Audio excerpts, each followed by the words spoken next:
Nous sommes aux États-Unis, à l'est de la Californie. Ici se trouve l'une des zones les plus chaudes et les plus arides de la planète. Les paysages sont lunaires et s'étendent à perte de vue pour former la vallée la plus célèbre du monde, la vallée de la mort. Chaque année, des millions de curieux viennent à la découverte de cet ancien paradis des chercheurs d'or. Mais depuis près de 60 ans, un étrange phénomène se répète et attire les géologues du monde entier.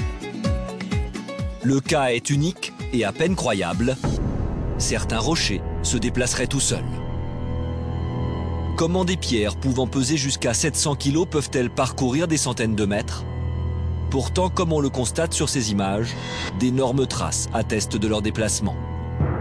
Fantômes, tremblements de terre ou même complot de la CIA, les thèses les plus folles circulent alors à ce sujet, d'autant que les scientifiques sont formels. Les rochers bougent sans aucune intervention humaine ou animale. C'est un véritable challenge pour les scientifiques. Nous prenons ce phénomène très au sérieux. Nous avons lancé un programme de recherche et nous avons même fait installer des caméras à différents endroits, car nous voulons vraiment comprendre ce qui se passe. Malgré des centaines de tentatives d'enregistrement, personne n'a encore réussi à filmer ou même à observer l'un de ces mystérieux déplacements. Les géologues envisagent d'autres hypothèses. Les rochers pourraient-ils être poussés par des vents violents?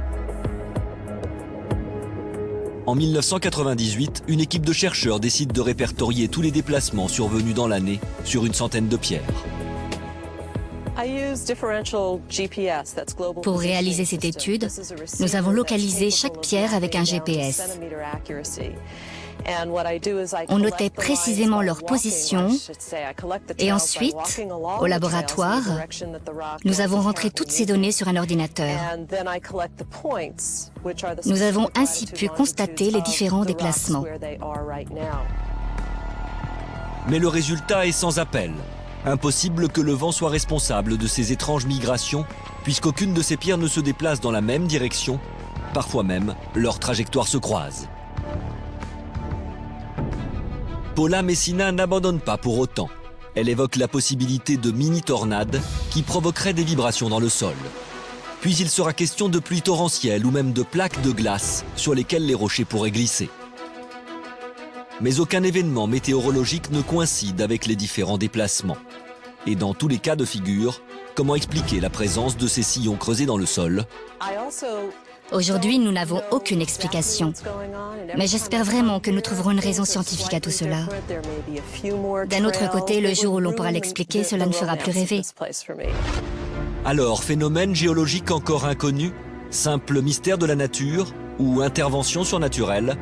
Pour l'instant, les pierres de la vallée de la mort gardent le secret de leur déplacement.